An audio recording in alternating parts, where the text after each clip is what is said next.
Hello, hello, hello, hello, everyone. Welcome to another episode of Sree's daily global COVID-19 show.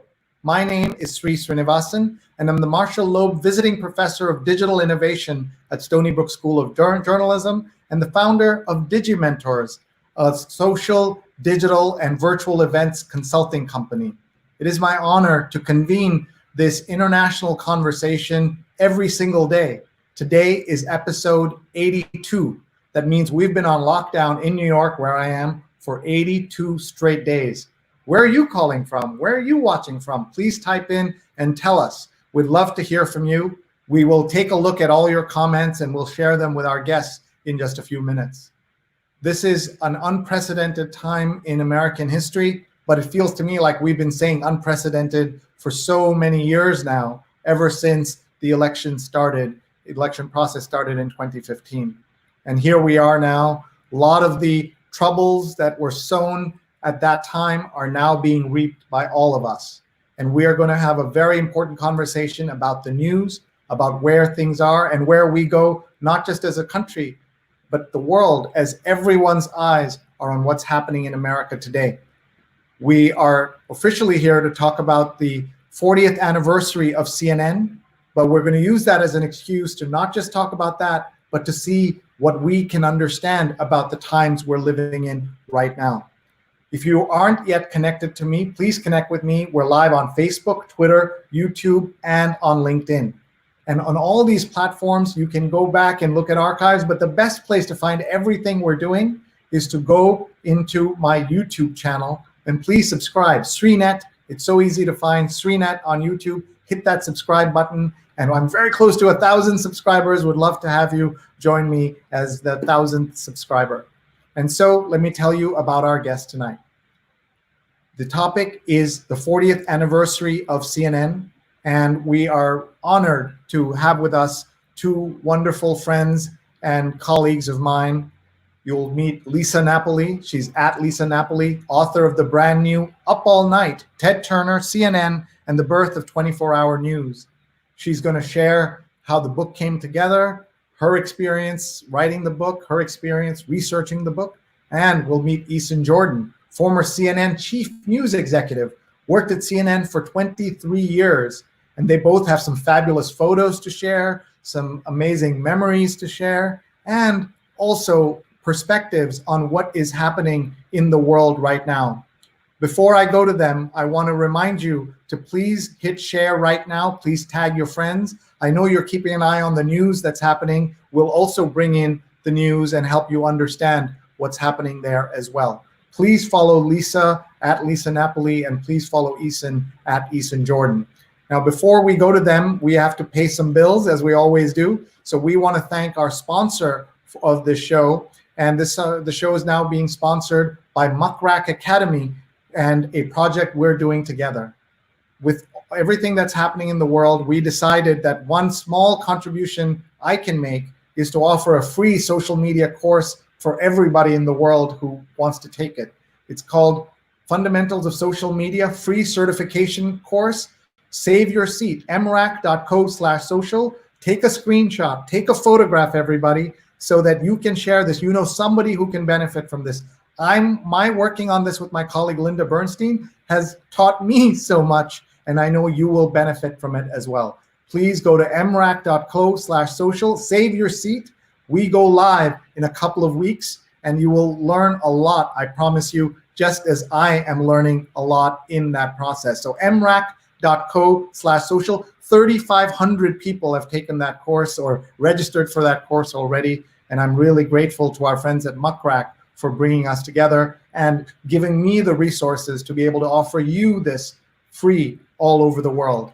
And a mention of my company, Digimentors, and how we can help take your event and turn it into something that is virtual, if it's in person, if it's a conference. Let us help you. We can be 10% of your production team or 110% of your production team. We can create your own live web show or take a conference. My motto, don't cancel that conference without talking to me. So please email me, sree@sree.net, SREE@sree.net. All right, we're ready to bring in onto the stage. I'm giving them a warning. I'm helping them by letting them know that we're about to bring them on camera. And so here are our guests. Please welcome Lisa Napoli and Eason Jordan. Hi. How are you? Hi, Sree. Great to see you. I want to first of all say that I'm honored that both of you would spend time with us tonight, with everything going on in the world, that you would take time out to share your views and give us a chance to talk about the news with you. No better group of people could I have brought together to talk about CNN and the worldwide attention to the news than two folks who have spent time understanding it and doing it in the trenches, as you both have. And we have to start by just pointing out that photograph that I used of Eason Jordan, just to, we can have some fun with that if you didn't notice. It was taken a couple of years ago, and Eason there looks like a young cherubic boy, and you can see his face there, and he was on TV, Eason, with reporting from North Korea. Is that right? That's right, Sree. Long time ago. So let's get started. Before that, I just want to ask each of you the question I ask all our guests. First to Lisa, how are you? Where are you? And how's your family and everyone doing? Excellent questions. I am in Boca Raton, Florida right now in my late father's study.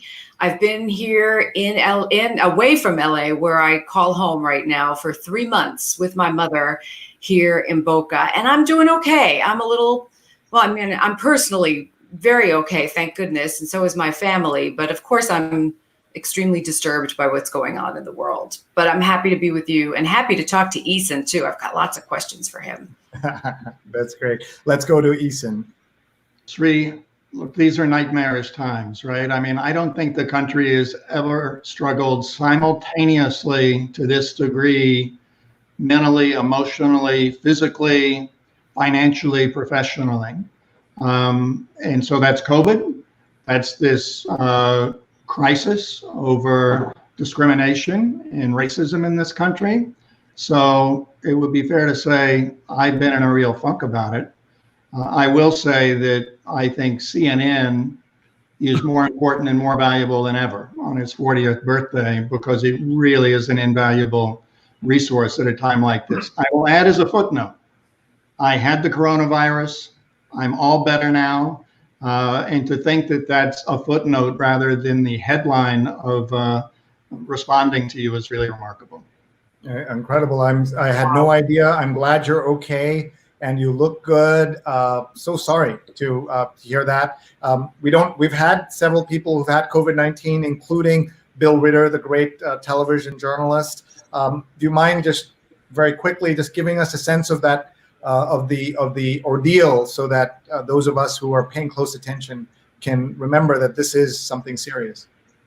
Well, it hit me out of the blue. I'm a trooper, right? I mean, I don't get sick, and even if I am sick, I pretend I'm not.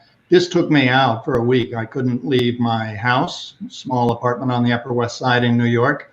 I was out of commission. I had the shakes, I had chills, I lost my sense of smell and taste. And even though I've about 2 weeks recovered, I still have not fully recovered my sense of smell and taste. So hopefully that'll be back soon. Mm. And you're okay otherwise. So we're glad to hear that. Thank you very much, Eason. So let's talk a little bit about the news. I'm just going to share with all of you the screen, kind of a split screen that we can try to do as best as we can. We'll go to CNN, of course, so people can see this. Lisa, just reflect on these headlines as you see here, and then I'll have Eason do that, and then we'll get talking. And by the way, so that everyone knows, today is the actual 40th birthday of CNN, June 1st, 1980, when CNN was launched, and it changed the world, and we'll get to that. But tell me what you see when you see this, Lisa. I just can't look at it with any sort of belief that we're living in this time. It astonishes me. I've talked with older people about World War II and what it was like to live through that. But I look at this and I can't believe it's real. I know that that's probably not the answer you're looking for, but I don't write fiction, and I want to start because I want to create a world that's different than this. And I honestly don't know what to say. It's mind blowing. And just when I think it can't be more surreal, what happened a couple of hours ago happens. So we have people watching all over the world. Can you tell us what happened a couple of hours ago? I myself have been in meetings, these Zoom calls one after the other. So please tell us. It's terrible, right? I assume that everybody knows everything that's going on all around the world now because of their, TV studio in their hand. So apparently the president ordered tear gas fired at peaceful protesters in Washington, D.C. fairly recently so that he could walk over. I'm distilling what I've been reading, that he could walk over and do a photo op at a church with a Bible. It's just, it's mind blowing. But I also don't know how to sort through reality anymore, or what reality is, because it's all mediated in a way that I find so troubling. And we will talk about that, I'm sure. But it just seems like coronavirus is gone, and now all of a sudden we're dealing with chaos in the streets, and it's just heartbreaking in every single way. And let me ask Eason, what you see when you see that screen. What I see is an organization I helped launch and build and grow to a global powerhouse, and I'm just so proud of all of my colleagues there who have made it what it is today. It's just spectacular. What I see is a watchdog. What I do not see is a lapdog or an attack dog. And I think that's so important today in a polarized society, whether you're for us or you're against us, you're pro and con. We need eyes and ears who will tell it straight, whether it wins favor or enrages people. And I'm just incredibly proud, as I watched CNN for hours tonight before coming on here, of everyone who's there. And what a legacy to have, Eason. I know that you're really proud of that. Tell me, in terms of that idea, lapdog, watchdog, and attack dog, is that something that you've seen the evolution of media? You've been around the world. You ran the international business. You also worked overseas. What does this remind you of, some of the elements of our media scene today? Well, I mean, it reminds me of some of the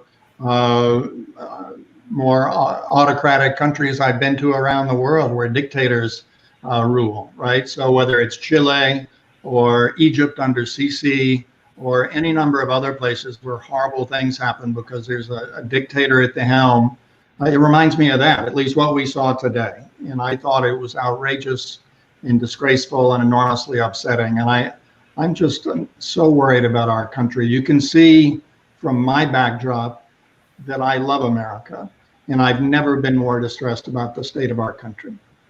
Yeah, I'm just looking. I see the Statue of Liberty. I see, what is that USA map made of behind you? Those are license tags from all 48 states, not all 50, but 48. All right. See, there's so much in people's houses and what they show. That gives me a cue to make sure that everyone knows what's in Lisa's room right now. Well, this is my late father's room, so I'm just sort of plopped into it. But he was a big fan of Ernie Kovacs, an early media star. And then I've got his poster for a show that he produced in New York in the 70s called Hit Tunes from Flop Shows, and lots of family memorabilia, lots of pictures of New York and our old home in Brooklyn here. So I'm very nostalgic for home, more than ever. So. And here we are in New York City. We're under curfew from 11 to 5 a.m. I haven't looked at what the history of this is, but I don't recall the last time there was a curfew in New York City. And this is the moment where everything has come together in a crisis in a sustained way in so many cities. And that's without thinking about the pandemic, right? Like that's what's so difficult to digest as everything is unfolding around us. So let's just go over here and just look at what the news is showing us. Chaos erupts in DC as Trump threatens military crackdown. Coronavirus cases in DC spike while peaceful protesters are being gassed, shot with rubber bullets. and journalists are being targeted all over the country, and everyone's saying this is not normal, this is not usual, and this is why we need to all be paying attention. So let me come back to Eason. Eason Jordan, our guest, who is one of the people who helped build CNN, worked there for 23 years. Where have you seen the evolution of CNN when you were there at the beginning? Tell us your story and how, some of this is things you saw and some of these things you never saw in terms of foreseeing CNN's power and importance. Right. Well, first let me say I'm fortunate I grew up in Atlanta, which is where Ted Turner started CNN, because I don't think I ever would have been part of CNN had I not been born and raised in Atlanta. And the reason for that is when Ted Turner started CNN, he didn't have a lot of money. He was not the billionaire he is today. And he was paying very, very little money to bring people on board. There were roughly 300 people hired in the beginning. I actually joined about a year and a half in to CNN, but at that point there was no CNN International, there was no CNN Digital. Most of CNN didn't exist. There were just a few hundred of us, and now it's roughly 4,000. So it's just grown enormously. And I think in particular, the international reach of CNN had a dramatic impact. And all of that happened before there was an internet, before there was social media, before there was Fox or MSNBC or Al Jazeera or BBC World. CNN was so far ahead of its time, it was just remarkable. And in places like India, and I know your parents are watching, Sree, it was revolutionary. And I found that out myself when I went there to open CNN's bureau in Delhi in the 90s. People thought it was a revelation. And of course, India has now become a place where there are 50, 60 all news channels, or maybe even 100, depending on how you count.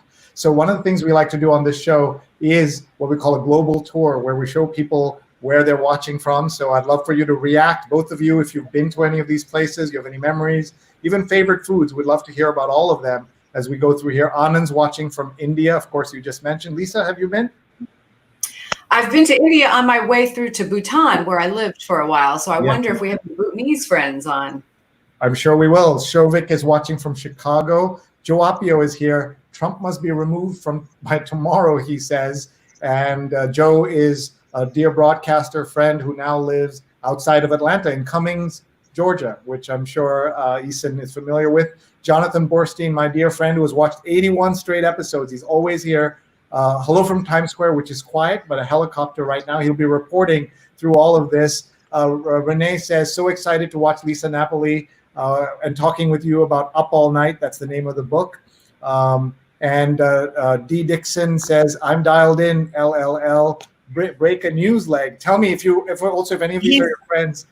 He's it's so nice to see just your name up there. We worked together at CNN 100 years ago, and we've been in touch thanks to Facebook, and he said he would tune in tonight, and here he is. It's wonderful. There you go. I like that. Break a news leg. Yojna says, awesome to hear you, Sree. Thanks for keeping us informed and engaged. Michael says, hi, Lisa. Another dear friend from CNN. Yep. Mm-hmm. Pratnya says, hello from Silver Spring as usual. She's also a dear friend who's always here. Ashok is watching from Kerala in India. Laurie's watching from Westchester County, just up the road from here. And Ashok is giving us a report of the rains in Kerala state in southern India. Laura says, hello from Philadelphia. And Stefan says, hello from Ramsey, New Jersey. We were just on a call. So he says, long time no see. And Ashok is saying hello to you. Laurie White is watching from Rhode Island, eager to hear about responsible journalism. Thank you, Laurie, and thank you for being here. Ying Chan is watching from Hong Kong. Please help us understand what's going on in America. We're going to absolutely do that. Renee says, hi, Lisa and Eason. So excited to watch your show tonight. And Rose is here. Rose and Vandana Menon are two producers on the show. And this is at Rose Horowitz on Twitter. And she's so excited. When I was in grad school, I had a short internship with Myron Kandel and Ron Insana. The early days, I'll be tweeting live with Vandana Menon. She's Vandana_Menon, and she's Rose31. So please support them. And there's my dad. We witnessed the birth of CNN during our first posting in New York. What a revolution it was. And my father, my dear father and mother are watching in Kerala. I'm stuck here, not with them. And my dad is a TV star in India. He has his own foreign affairs show, and you walk through the airport and everybody recognizes him. He's great on AsiaNet. He's done 600 episodes. I've done merely 82. He's done 600 plus. Hi, Dad. We love you. Neil says, what a great subject for tonight's show, watching from Springfield, Virginia. Neil is on our team. Stefan's on our team. Jonathan says, without the church's knowledge or permission, he's talking, Eason, about the fact that he went to the church and used the Bible and grandstanded there about Trump. And Rose says, bizarre, he walked from the White House to the church and stood in front with a Bible photo op, fired tear gas at peaceful protesters. Carape is watching from Bahrain in the Middle East. And Jonathan says the church was appalled. Popkin is watching from Santa Cruz. And Rose says, I see a watchdog, not a lapdog, not an attack dog. Eason Jordan, as she's quoting you. And Rohit Vyas, my dear friend, another broadcaster, dean of the broadcasters on Indian ethnic television here. I'm watching and enjoying. Sunny Slaughter is here. Dear Sunny. Sunny is a business leader in DC who has schooled me in what I need to be doing. One of the things she's been on 2 shows this weekend with me, and she said that we all have to pay down our privilege, including people like me. And she says our country's on fire now, but Black people have been on fire for a long time. And instead of asking her what we can do now, she said, tell me, what have you been doing already? And it was so moving. Please go back and watch that episode that we did with her. It was on Saturday. You can find it in my collection of stories. It was just so moving.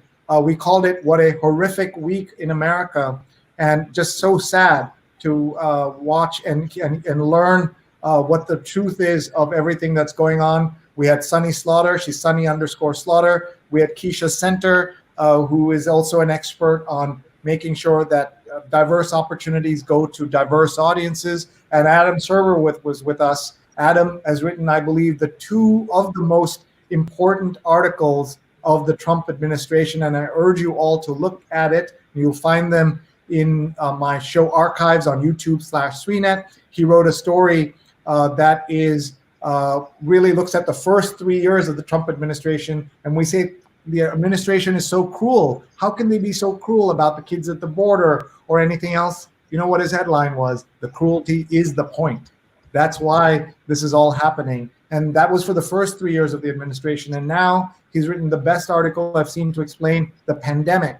And in that he says that the pandemic was a crisis for the administration until he found out who was dying, that Black and brown people and poor people and old people are dying. And that's when he said, let's open it up. It's not my folks. And that's the world we're living in now. Sunny, thank you for schooling me. Thank you for being with us. She was with us with Nobel laureate Joe Stiglitz on Sunday. And again, all of us benefited from the teachings of Sunny Slaughter. So we're very grateful to her. Amjad Atala is watching from DC, broke away from CNN to watch you all talk about CNN. And I know that Eason knows Amjad, and we're just so grateful everybody's here. Lynn says, watching former CNN colleague Eason from Mexico at CNN 40.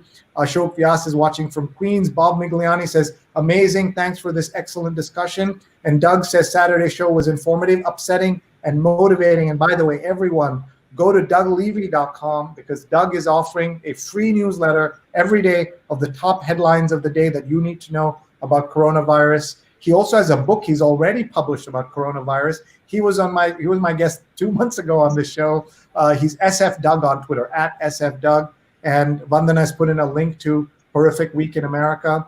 And here is Kieran Baker says, watching from near Mount Vernon, Virginia. Big thank you to Eason Jordan for giving me a career in news. That is beautiful. Durai says, Bangalore, India.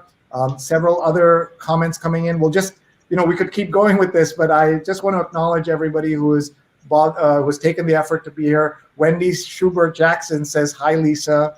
And Mark Lee is watching from Durham, North Carolina. I remember when Doc Rivers was a member of the Hawks, talking about the sports and entertainment mix that is Atlanta.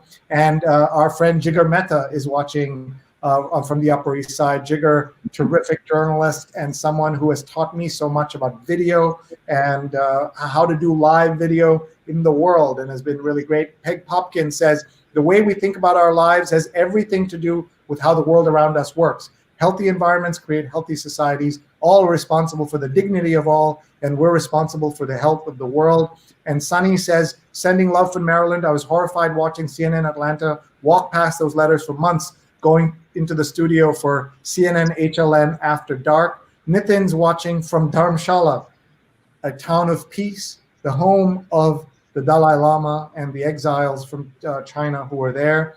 And Kieran says, this is my second night watching your show and wonderful surprise to see my former boss, Eason Jordan. John says, hi, Lisa, I feel like I'm in a ping pong match. You guys have so many fans.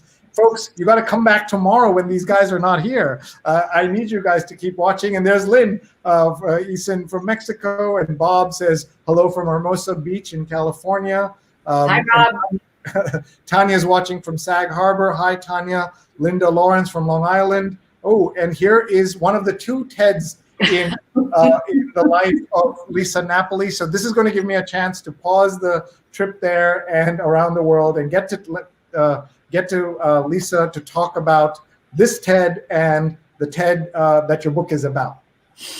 My beloved Ted is in Los Angeles right now, and he's a wonderful person, and he's tolerated my living with Ted Turner virtually for the last several years and writing this book. You want me to talk more about my TED, Sree? Yes, a little bit about your TED too. Okay, so my TED is the creator of a wonderful series called Live Talks Los Angeles, which is now shuttered with the pandemic. He created this fabulous community over the course of our relationship, about 10 years, in LA, where people think LA, especially you New Yorkers out there, think that the LA people don't read, but they come out in droves to see authors talk about books and buy their books. And unfortunately, Ted's business is now having to pivot, or Ted's having to pivot his business.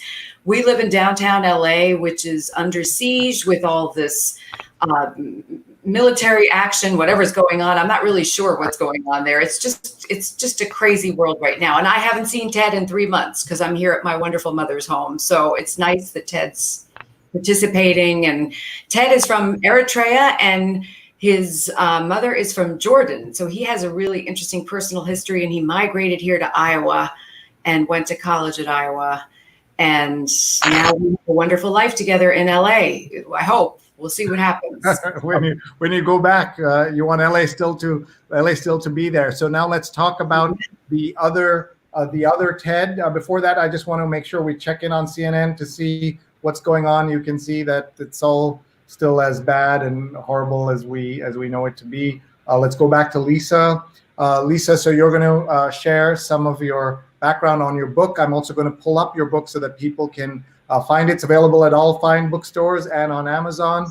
And it's called Up All Night, Ted Turner, CNN, and the Birth of 24-Hour News by Lisa Napoli. So everyone, please check it out. And go ahead, Lisa.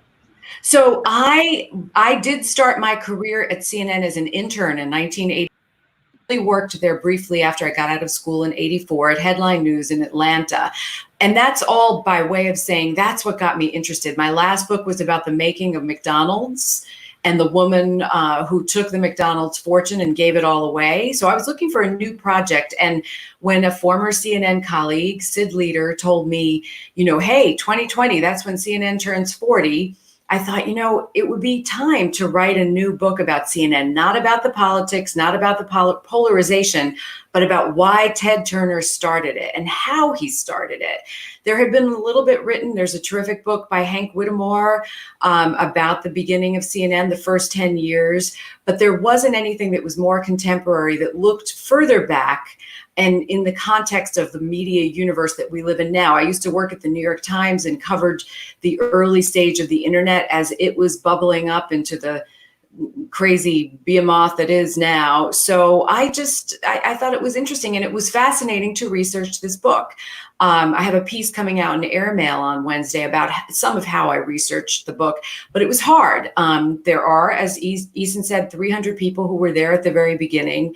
And I wanted to go even further back to how Ted got into TV in the first place and why he got into TV in the first place, because I think people would be surprised to know that he didn't get into television because he had a political agenda. In fact, he was a conservative person when he started CNN, and it wasn't, the politics were not the impetus for it. These are Eason's photos. Should I try to talk about them, or should we have Eason talk about them? Because that's obviously Ted and Jane, and I don't write at all about Jane. Ted was married to a different Jane in the period of time that I'm writing about in my book, his second wife, Jane. Do you want me? Well, why don't we I just thought that we should, since we're talking about Ted Turner, and alas, not everybody knows him and or his story. Sure. We showed this one picture from Eason, and then we'll go to your photos as well. So go ahead, Eason, just tell us about this picture. You took this picture. I did, Sree. It's on the balcony of a hotel in Havana, and it was the day after they had dinner with Fidel Castro, and I was there for that. And I think the most remarkable thing about the dinner was when Jane Fonda and Fidel Castro met for the first time. Fidel said, "I've been preparing for a week to meet you. Every morning when I wake up, I put in your workout videos and work out with you." And it was just a wonderful start to an evening that went completely haywire. But they had many trips to Cuba, and I was part of most of those. What we got to ask, how would it go haywire? Well, stay tuned for the book, Sree. It's Ted and Fidel had an interesting relationship. Sometimes not a friendly relationship. At times it got quite heated between them. And in fact, Ted and Fidel had their biggest fight when Ted and Jane Fonda broke up. Fidel was livid, and Fidel for a time said he would refuse to meet Ted again unless he reunited with Jane. Wow, that's a story. See, for sure. Yeah, I wish that Eason had written his book before I wrote my book, even though my book is looking at the startup of CNN. It goes up through Ted's first visit with Fidel in 1982, a little bit further after that. But I said to lots of people in the course of my research, boy, I wish you'd written your book first, because then I could have distilled it all. But the Fidel story I have in my book is pretty good, even though I wasn't there. So just saying. It was his international awakening, right, Eason? I mean, it was his first meeting with Fidel in 1982, at least according to Mike Betcher, who I talked with quite a lot, was his decision to take CNN internationally, and also his sort of awakening. That's the shot by Jeff Jafaris of the very first instant that CNN went on the air. That's the pit control room in Atlanta. And I was so lucky that Jeff, who was on the technical crew as an original, let us use some of these photographs in my book, and we published them. They were in the Daily News yesterday too. But that's the money shot. It's incredible. He's been trying to give them to Turner and CNN for years, and just literally didn't know what to do with them. So I got really lucky. And so do you for seeing it. He's got a whole series of them. So. And Jigger says, what was the lead story 40 years ago? The lead story 40 years ago, gosh, you would think I would know that. Vernon Jordan had just been shot, and President Carter was going to Indianapolis, where he had just been shot, and to pay a call on him. And really, that was the only hard news story, breaking news story. This is Rhys Schoenfeld, the first president of CNN. He doesn't get talked about a lot anymore because he was only there for a few years, but he was integral in the formation of CNN and got a lot of the people who got their first jobs there in the door. And so it's important to remember him. I think all history is important. This is the pit from a different view. And I write a lot in the book about the very first headquarters of CNN. They're not there any longer. It's another Turner property. Well, it's not Turner's property anymore, but it was an old country club, an old Jewish country club in Midtown Atlanta that was left for dead, and that Ted bought for $4.5 million and retrofit at record speed in to house not just CNN, but TBS, WTBS it was called then. And so there was a wrestling studio above where you're looking right now. Is that right, Eason? Is that exactly where it was, right above? It was directly above the CNN Atlanta newsroom, which is right next to the little pit that you see there. But what was remarkable was on Saturday mornings, they would have wrestling matches in that studio. And there was asbestos on the ceiling above the anchor desk where the presentation of the news was being made. And when the body slams were being made on the mat, literally above the anchor's desk, asbestos would rain down onto the anchor desk on live television. Wow, that is really scary. Folks, if you're watching, we're having a fabulous discussion about the news, even as we keep an eye on the terrible news that's happening outside. We're talking about CNN and its birth and what it has done for 24-hour news around the world. You know someone who would benefit from this conversation. Please tag them right now on Facebook. We're on Facebook, Twitter, YouTube, and LinkedIn. And please subscribe to my Twitter account and also to my YouTube account, so you have the archives of all my shows. This is our 82nd day here in New York City. We're talking about 1980 and the birth of CNN, and these are very early pictures. And one thing I want to show to both of you is that many of the things that all of those people are doing, I'm doing on my laptop right now, in calling for captions and the ticker and picking different shots and going close up of Lisa, going close up of Eason. Let's take this shot. Let's go up here. Let's do that. Let's do this, right? All of that is how the miracle of technology, and no one in that room would ever have believed that one person could do all of this sitting here. Well, it's absolutely amazing. And I work with an organization now called Doha Debates, as you know, and we borrowed from you or just stole outright. You taught us how to do this, and we've had great success with this technology and cannot thank you enough for it. Thank you. Well, and if I can step back, I just want to say how that was, especially since I was a technology reporter, that was what was so mind-blowing to me. What we all took for granted, not even for granted, we knew it was incredible, as cable was unfolding, satellites were changing the world, technology, videotape. Think about how before there was videotape, how hard it was to get news to television. And that's why that picture of Reese was so important, because Reese had tried for years to compete with the 3 broadcast networks here in the United States, who basically had a lock on television news. The only way you could get TV news was if you sat down at dinner time at 6:30 and they would present the news to you on a platter.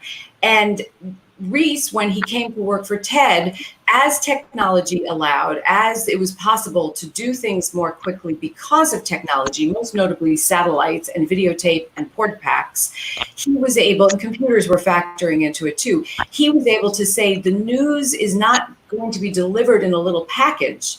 It's going to unfold in front of your very eyes. Now, that is pretty retro or pretty obvious right now, because we've been doing that for years. But Reese had that vision way back when. TED wanted to do a wheel format that was sort of what you saw on the news every night, except replicated. And Reese said, no, it has to be imperfect. People have to look imperfect. And that was the real vision that, especially on this day, blocks away from where you are, both of you are, Reese lives. And it's a real honor to be able to convey that story, and that younger people should know it wasn't always, this was a television studio in a smartphone. So yeah, and that's one of the things. Who else are we looking at? That's Mad Dog Kavanaugh. He was another essential person in CNN lore who hasn't been there for decades, but it was he who came from a local news station in New York and basically was a driving force, a crazy force. He carried a pistol on his shin. And he was a very charismatic and intense person. Now he's a pussycat. I've loved talking with him. But he rallied the troops. All the leaders there had to rally the troops, because what's also interesting to know about CNN is that it wasn't a foregone conclusion that it was going to work. Now we take it for granted as a global brand, and you might be angry about the way television news has developed, cable news in particular. But back then, nobody was sure it was going to get off the ground. There were 2 million houses that were wired for CNN when it launched on this day 40 years ago. 2 million. So think about it. And Ted Kavanaugh had come down to Atlanta. He didn't want to live there. He wanted to stay in New York, but he needed a job, and Reese gave him one. And he helped get that place on the air when everybody was deflated and didn't imagine that it would ever work. What would they fill the time with? How would it work? And he wasn't so sure himself, but he got everybody excited and motivated. Thank you. Let's just go look at a couple more of the pictures. And Mikkel says hello. And hi, Mikkel. Wow, great. This is exciting. Folks, tell us where you're watching from and say hi to Eason and to Lisa. And of course, also please share your favorite memories of CNN or any questions you might have. And what are we looking at here? This is Mary Alice Williams in the New York Bureau, which was housed in the base of the World Trade Center. It's where I went to work as an intern in 1981. And it was very strange that not only was news unfolding before your eyes on cable, but that you could see this if you walked into the lobby of the World Trade Center. You'd see this beautiful woman who was also the bureau chief. She was the anchor and the bureau chief. So she was the pioneer woman in cable news. And there she would be at the anchor desk. And this bureau was just a beautiful physical space. And it was a monumental achievement to wire it so that the satellite dish was on the top of the World Trade Center. How many stories was that? Yeah, so Mary Alice Williams, very key figure in the early years of CNN. And as I say, revolutionary. Someone's writing in and talking about how they used to share videotapes. The videotapes used to be shared, not the way we do now, where we press a button and send something on our iPhone or share it digitally on YouTube, but you literally had a copy of a cassette and transported by plane or by post, maybe by a human courier to get from one place to another. So that's another remarkable example of how different things are today, or different even more when CNN started. And that's Lori White saying that she was working TV news in 1981 and they shared videotapes between Boston and Providence by putting tape cassettes on a bus. And I know that during the Vietnam War, they used to fly them in a diplomatic pouch or bring them from Vietnam to London. And then from London, they would broadcast it. Things like that where it's now all instant and live, and you can be live from your phone, as we all know. And that's so different from what the technology was back in the day. Judy says, hi, Lisa, you're awesome. Judy in LA. Bradley says, fantastic talk. Love the pics. Great to see my two friends together. And Rose says, wow, the money shot the moment CNN went live. And Savodia is watching from Patna, India. And Lori says, I worked as a Chiron operator of the New York Bureau of CNN when it was across from Penn Station in the late 80s. Mary Alice Williams was just great. And this is that community. Go ahead, Lisa. No, she was great, and she was smart enough to move the Bureau out of the World Trade Center before the first World Trade Center bombing. I just want to go back to one thing you said too, because before videotape, there was film, and I write in the book, this isn't just the history of the early years of CNN, but it's the history too of the evolution of broadcast news. So I'm hoping to be able to talk with a lot of college students in the next few years about this book, because it's remarkable to think about the coronation of Queen Elizabeth and how, when the Queen was coronated, how absolutely impossible it was to get film from England over to the United States. Now, you'd have CNN cameras all over the place. It would be no problem, or you'd just shoot it on your iPhone. But then the work that went into getting that film back to the United States and rushing it to air occupied a number of men, and it was mostly men then, for months and months and months on end. I won't tell the whole story here, but just to remind people that film was something that needed to be processed, and it was very delicate. So if it got screwed up, it was gone. And that's what news was shot on before there was videotape, which of course is now quaint and retro in the age of digital. So yeah. So many comments coming in. Apollo's watching from Vegas, and Mark says, such powerful conversations that you continue to have on the show. He's talking about his podcast that he's doing. We did have peaceful demonstrations in Durham, but there were parts of North Carolina that were not as peaceful. And let me ask both of you, what was it like, Eason, to watch the CNN headquarters being destroyed, at least the front of it was damaged so badly. What does that tell you about how people feel about the media? What was that? I mean, of course, you can't put yourself in everybody's minds there, and we don't know how much it was the protesters, how much it was people trying to cause trouble. Can you reflect on that? And I'd like to hear from Lisa as well. Well, it was painful to watch. I don't think the protest was really about CNN. CNN is a lightning rod. CNN is a megaphone to the world. Any protest there is going to get significant coverage, not only on CNN, but elsewhere. But it's right in the middle of the city. It's right where protests happen. In fact, the first time CNN was attacked in that manner, physically, literally, was in 1991, when CNN's coverage of the Gulf War, even before the internet and before social media, CNN's coverage of the Gulf War spurred violent protest, and the windows and doors of CNN Center were smashed by protesters who were upset about CNN's coverage in broadcasting from Iraq in the midst of the Gulf War. And so we've seen it before. One more point I'll make about seeing what happened there over the weekend was there were meant to be 40th anniversary parties among CNN veterans over this past weekend. And I just thank God that we weren't all there in the midst of all of that when it happened. And so if there's any silver lining to the coronavirus, that would be it.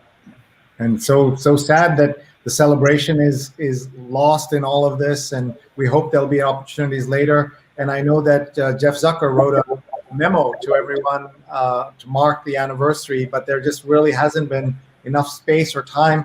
And many people said to me, why don't you have a guest from CNN to join you on this, currently at CNN? And we didn't want to disturb anybody in the middle of this, for them to just, be distracted and be a guest on here as an obligation to any of us. We just didn't ask. And maybe a few months from now, we can revisit, the three of us can get together and bring on some of our CNN friends. I know there'll be a lot to reflect on and look back on. Look who's here, my dear friend Mitra Kalita, who is responsible for a lot of the digital side of CNN. She is watching, and she says, so glad you're doing this, Sree. And Paula Kiger is watching for my team in Tallahassee, Florida. And Apollo says, the voyeur of love and its frustration, Fidel's thought. That's what he says. And Linda says, I met Ted Turner when I worked in the media department of an ad agency, and Turner was making the rounds at agencies to talking about this new CNN he was about to launch.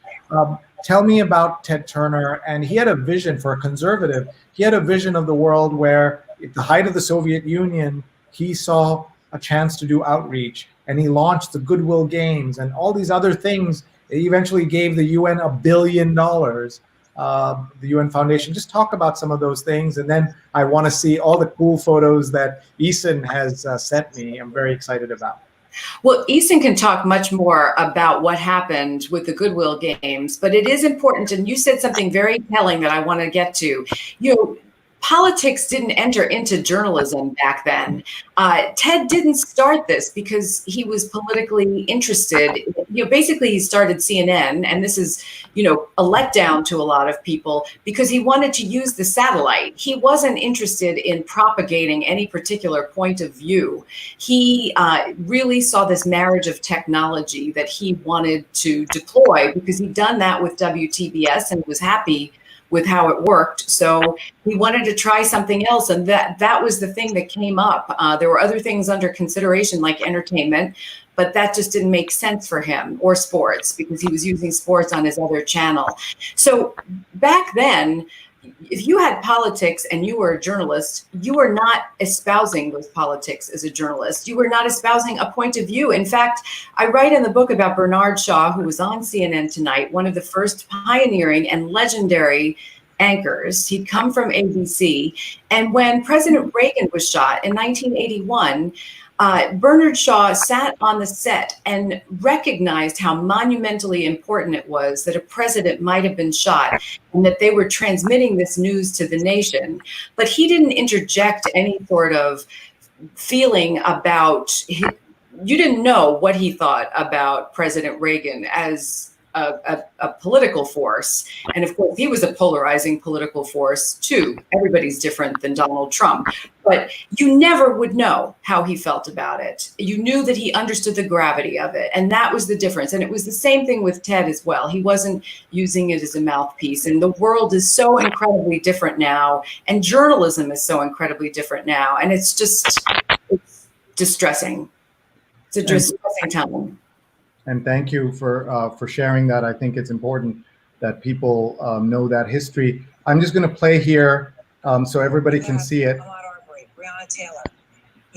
This is some of you, since you mentioned him, I'm going to bring up Bernard Shaw and his comments today. African-American community more than any other. You have unemployment across this country of 20+%, and it's one of the communities most affected here. Probably unprecedented historical moments happening is under assault. This Sorry. great country of ours is under assault. For 4 years, I proudly wore the uniform of the United States Marine Corps. I am proud of my country. I love my country. I love my fellow citizens. But our great nation has fissures, and it is flawed. Donald Trump wants to be reelected. But right now, upwards of 40 million Americans are without jobs. Do you really think that between now and in November, our economy is going to turn around? That these 40 million Americans who have their jobs back, they cannot pay their mortgages, they cannot pay their rent, they cannot pay their bills. They struggle to get food for themselves and their families. The American people are going to make their judgment. They're going to make their verdict known to the world in November.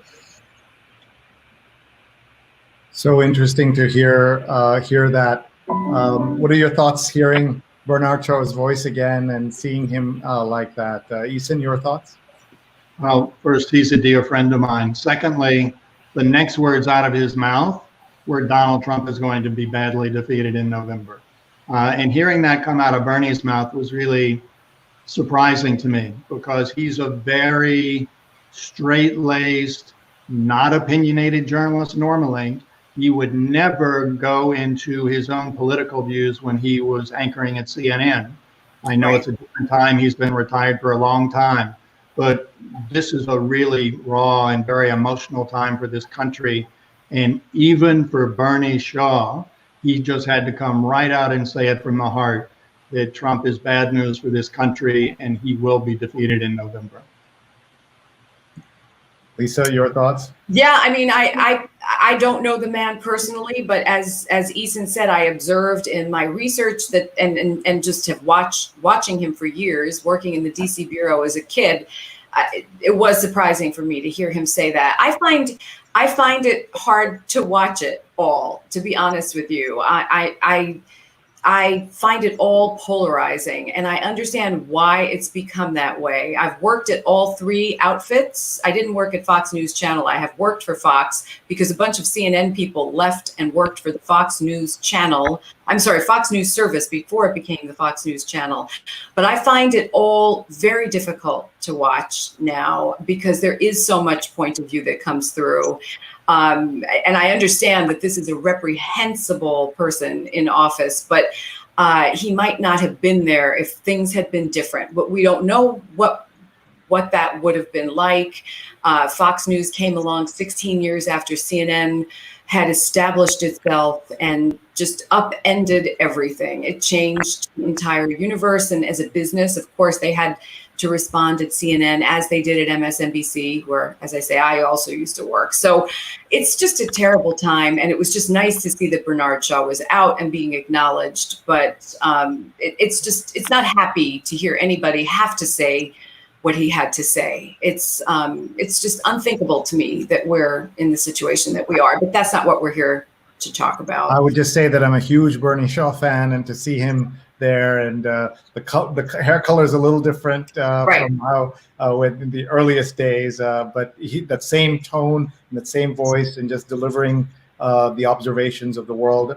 We have so many people commenting, and Jonathan's reporting, large number of people marching up 4th Avenue, shouting some bangs as well. And this is under curfew in New York, My mom's watching in Kerala. Hi, Amma. Love you. Thank you for joining. It's an hour later than it usually is, so you could see me. Doug says, can't wait to read the book. So we don't want to lose in all of this. Lisa's terrific book that's just come out. I'm sorry, Lisa, that it's in the middle of everything here, but I know a lot of people will benefit from reading and understanding this. People forget, says Mark, how impactful Turner was for wrestling. Yes. And what he did with that. Ashok says, wonderful production with interesting content. The production may be fine, but it's the content and these two people who make that possible. Apollo says NYPD has mishandled everything. And Apollo says 1980 is my year and tomorrow the day, actually. So it's happy 40th birthday, Apollo. And James says, congrats, CNN. And Christy Marie Manor is watching. And Jonathan's reporting 3 police vehicles went by. Bradley Wolf is saying hello. It's just great to have everybody here. And Bernie Shaw was always so well respected. I've not seen him on CNN often. Was tonight's appearance a rarity, Eason? Absolutely. He's been retired for a long, long time, but my belief is he was booked for today to talk about CNN's 40th anniversary, and then news events took over. He did comment on that briefly at the end, but it was really refreshing and wonderful to hear from him today. Yeah, it was really, really great. Robert Anthony says, now that the CNN building also has a police precinct, protesters knew that. So is that right? In that complex, Yes. There's a police precinct, and so they were going past that. Dilip Dahal says, nice listening to you, Miss Lisa Napoli. Stay safe. And you know that my subcontinental people, often they will say, hello, madam, hello, sir. You both know that in your travels and your work. Yes. There. Laura says, many journalists arrested in Philadelphia today. Journalists being arrested, folks. This tells you also rubber bullets. We saw a photojournalist lost her eye permanently. She's blind in her eye. Just very, very sad. And here are the trolls. They're coming out even on my show here. They're saying CNN is not news. There is no news anymore. All opinions. This is actually not so bad comment compared to some of the other things that we're seeing. Olinda says, hard to miss your show, Sree. Early morning in Mumbai. Great speakers. Has this advancement in technology and media on the Palm News made humanity more aggressive and reactive? Let's ask Lisa, and then we'll go to Eason so he can show us those photographs. Sure seems like it to me. It sure seems like it to me. Absolutely. We're all journalists now, and we're all unafraid. In fact, I'm writing a book right now about the history of public radio, the early history of public radio. And Susan Stamberg said something 20 years ago that when she first started, people were nervous when she put a microphone in their face. This is back in the 60s. And she said by the 70s, 80s, 90s, they were starting to be, each decade that went by, people were less afraid to voice their opinion. And that's what my first book is about, how I went to Bhutan to help start a radio station where there hadn't been TV before 1999, and the changes that have happened there because of media. It's inevitable. The minute there's a camera, someone behaves differently. Absolutely. And I spent a part of my childhood in Bhutan because of my parents, and no television. And for a long time was known as one of the happiest places on earth. And maybe because they didn't have television, I went to high school in Fiji, no live television to watch the Cosby Show, now, of course, derided. But back in those days, we'd wait for videotapes to be shipped by boat from Australia, and then we would go to the video store to get videotapes to watch. So not having live television gets people more interested in reading, culture, music, and in other ways. It was very, very interesting. Dan Foreman says, I was at WWOR and became one of the first CNN broadcast partners, added a whole new dimension to our coverage. So I guess they had local partnerships and things like that. Well, so what's so interesting is that there were no affiliates at CNN because it was out of the gate, brand new. And Jane Maxwell, one of the CNN originals who'd come from New York, had to call local stations in markets all around the country to convince them to give CNN their material for free when some news happened. Now, WOR was where there were some people who had come out of out of WOR to come work for CNN, including Reese had an office in the same building. So they had a natural tie. But imagine having a startup and calling stations and saying, look, you don't know me. You may have heard about Ted Turner. Ted Turner may seem a little bit off the handle crazy because he was very visibly out there then. And we want your videotape for free to use on our new network. Why don't you sign up? And of course, a lot of people said, this is crazy. There's no way. But eventually they did. And she created an incredible foundation that exists today in these partnerships. Very cool. And Gary says, great show. And so now let's go to Eason Jordan, who was Chief News Executive of CNN. He worked there for 23 years, and he's brought some fabulous photographs. So we're going to share that. He's going to narrate them. I'm just going to go one at a time. So you just please go ahead and tell us the stories here, and let's get going. So that's Ted and Jane. We've talked about Cuba. So why don't we go to the next photo? Yeah, let me just do that here, and here we go. All right, so this is Ted with Vladimir Putin and me. We were among the first foreigners, certainly I think the first Americans to meet Putin after he was inaugurated as president for the very first time. And Ted Turner did something in this meeting that nearly made Putin fall out of his chair. Ted said to Putin, please sell me a nuclear weapon. And Putin did a double take, and he's like, what? He wasn't expecting any kind of request like this, especially as the brand new president coming from an American. And Ted said, I'm serious. I want to become a nuclear power. And if I have one nuclear weapon, I can blackmail the rest of the world into nuclear disarmament. And he wasn't joking. And Putin threw us out of his office.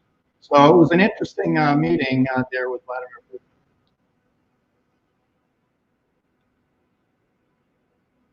This is Ted with Bono of U2.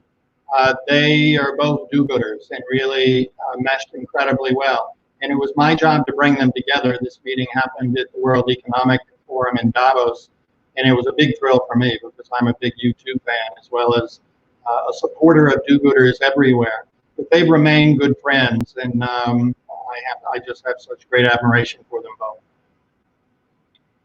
Ariel Sharon, Israeli Prime Minister. So during my time at CNN, I went all over the world meeting with world leaders. Many of them yelled at me, including Ariel Sharon, who was Prime Minister at the time this picture was taken.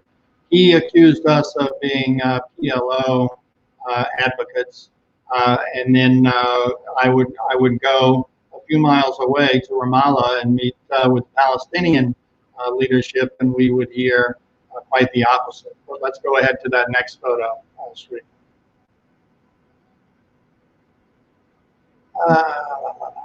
Yes, so this is Yasser Arafat. I met with him many times. He accused me of being a Mossad agent.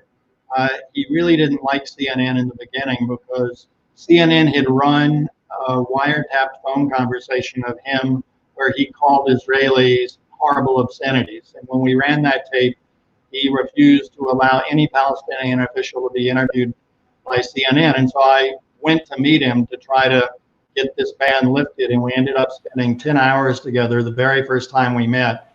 And he berated me for about 8 of those 10 hours and then sent me home at 6 in the morning. Here's Apollo saying, wow, and Sonny saying these photos are amazing. An amazing Putin story, audacious Ted. Has that story been told before? It may be a Sree exclusive. Oh, no, are you serious? Oh my God, I should have reacted more. So we have to clip that and send that all over the world because there's nothing else happening in the world right now that's more important. But let's point out that part of the reason America is in the state we're in today is because of Mr. Putin and his Russian interference in the 2016 election, for sure. We have a couple of other pictures we want to show as well. What is going on here? This is in Iraq. I spent a lot of time in Iraq, had a difficult time in Iraq. CNN had an even worse time in Iraq. So when we talk about the dangers that journalists face, and we're seeing that just this week and in recent days in the US,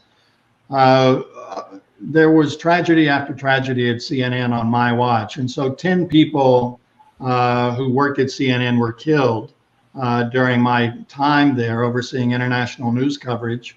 8 of those were Somali nationals who worked with us in Mogadishu, and 2 were Iraqi nationals who worked with us in Baghdad. I knew them all, and I buried the 2 in Iraq. I went to Baghdad and buried them myself. And I just want people to know that I know news and journalism can be very upsetting, but people are literally risking their lives and dying to bring you the news. And so please, all the sympathy and support you can provide is much appreciated. Thank you for saying that, and thank you for pointing out that there's real problems that journalists are facing all over the world, even today. And Rick says, and Neeraj says, interesting how these pics show history and how times have changed. Interesting photographs. And Sunny says, oh my God, Sree Sreenivasan, exclusive, as she points that out here. We've got a couple more pictures that you have that must see the light of day. What is going on here? That's the child me. That's a Soviet Union press pass. And an amazing story about the Soviet Union and CNN. You know, there was a coup that overthrew Mikhail Gorbachev. And at that time, the coup plotters took over Channel 1, the Soviet television, Channel 1. But Channel 2, which was Russian TV, the studios were taken over, but not the transmission facilities. And so the engineers who controlled the transmitters, to show that the coup had not fully succeeded, all of the Soviet Union through Russian TV was shown CNN in English for days until the coup was put down. And one of the main reasons that the Soviet people knew that the coup had not succeeded was because for the very first time they were seeing CNN in English for 24 hours a day. Lisa has a comment, I think. Well, I would love to hear, I hope Eason does write a book, because I would love to hear about the cascading impact in each country as CNN. I know Sid Pike, who was working a lot with the satellites then, back then, for Turner, and probably with you, Eason, definitely with you, wrote about each country he went to and the impact in each country. And just hearing you say that story, I really do hope you write it all down, because it is so fascinating to imagine that for many people, the English language had not been heard on television before. And all of a sudden, here comes CNN. And what did that mean for each culture? Are you really writing a book, Eason, or are you just joking around? No, I'm on it. But I will tell you, Lisa, and I feel like we have viewers in India, and Sree has Indian roots. So I have to tell you a quick India story. In 1991, right after the Gulf War, I went to New Delhi to hire people to run CNN's first bureau in India. And I gave an interview to the Times of India, and I said, I'm here to interview journalists.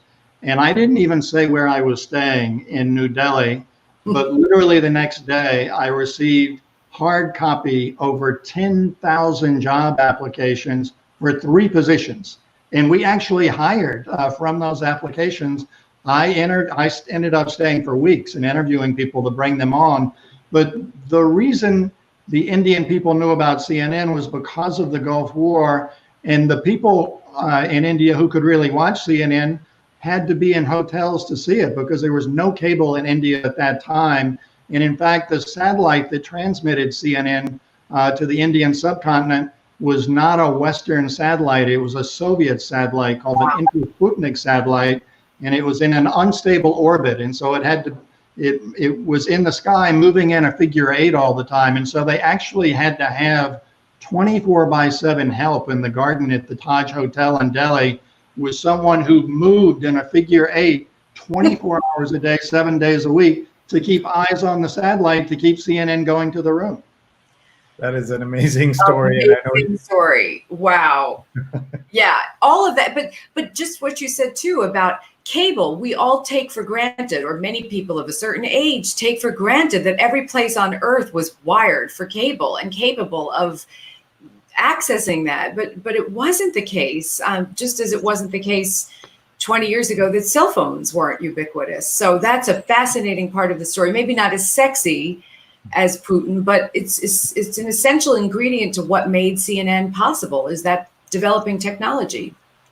Gary Arlen says from Bethesda, Maryland, love reading Lisa's book. Vivid memory of hearing Ted announce that he'll start an all-news network in 1979 cable TV convention in Vegas, then watching him push the on button on June 1st the following year from a cable TV office near Washington, D.C. Did he ever plan to run for office? What was, he was in some ways an impresario, not like Trump in so many other ways, but did he have those ambitions? He did, and Eason, I'm sure, knows much more about it. I write about it in the book, but Eason was there. I'm sure. Did you try to talk him out of it or into it, or? Well, I remember I was once at an outing with Jane Fonda and the CEO of CNN, Tom Johnson, and the president of CNN US, Rick Kaplan. And Jane came and pulled Tom and Rick and me aside, and she had just been told by Ted that he was intending to run for president. And she said to him, "I will leave you." They were married. "I will leave you if you run." And he essentially said, "To hell with you. I'm running either way." And so Jane came to Rick, Tom, and me and said, "Please talk him out of it." And we tried very, very hard. And in the end, he made the right decision not to run, but he was hell-bent to do it for a while. And that had been simmering for years, as I understand it, back in the 70s, as he was ascending to power in Georgia. With WTCG Channel 17, which became TBS, he was dabbling with the idea or thinking about it then. So, yeah, and just to imagine the world, how different it might have been. But it was still in the days where doing this insurgent kind of campaign wasn't quite possible the way it is now. And of course, CNN played a role in President and candidate Trump becoming President Trump. We remember all those empty shots of the empty podium waiting for Donald Trump to show up while Jeb Bush was actually speaking somewhere, and things like that contributed to this fascination of this first television, made for TV kind of guy. Of course, President Reagan and Bill Clinton were all products of television, but something happened that we're here today. So we're way past our time, and it's 11 o'clock on the East Coast for our guests. I just want to read some of the comments here. The Rose Horowitz says the Indian people knew about CNN because of the Gulf War. The Indian population at CNN because of a Soviet satellite. He was just talking about that. Tracy says watching now. And Timmy Peck says you can have a complete camera crew. It won't make a difference because cop violence is state sponsored. And this is the kind of anger people have right now. And this is a problem. Eason, that was an important statement, and we must remember that it's not just their job. They're giving a voice and lens to history. Facts matter. CNN said so. We agree. And Rick wants to know if you're writing that biography. And then Tanya says, I'm impressed Eason's finally writing it. He's been saying for 15 years that he never would. Lots of stories on his blog. So tell me about the blog. It's offline, Sree, because I'm writing a book. So you don't get to read it anymore. Okay, and since you mentioned do-gooders, I can't do close-up over your right shoulder, but I see behind you a photograph of Malala Yousafzai. Tell us about your connection and why you have that photo under Statue of Liberty. I have known her for several years, and at first admired her before she was shot. She was well-known within Pakistan, and the New York Times and others had written about her. After she was shot, I left my employer at that time, Now This, and went to volunteer my time with Malala and took her to the Middle East, to Syria and to Jordan and to Lebanon and other difficult places around the world. And we ended up working together for over 3 years before, during, and after her Nobel win. And she remains to this day one of my dear friends, and I just have utmost admiration for her, and her family now is like my family. It's just been one of the great thrills of my life to get to know them. I just want to do a quick shout out to the Yousafzai family.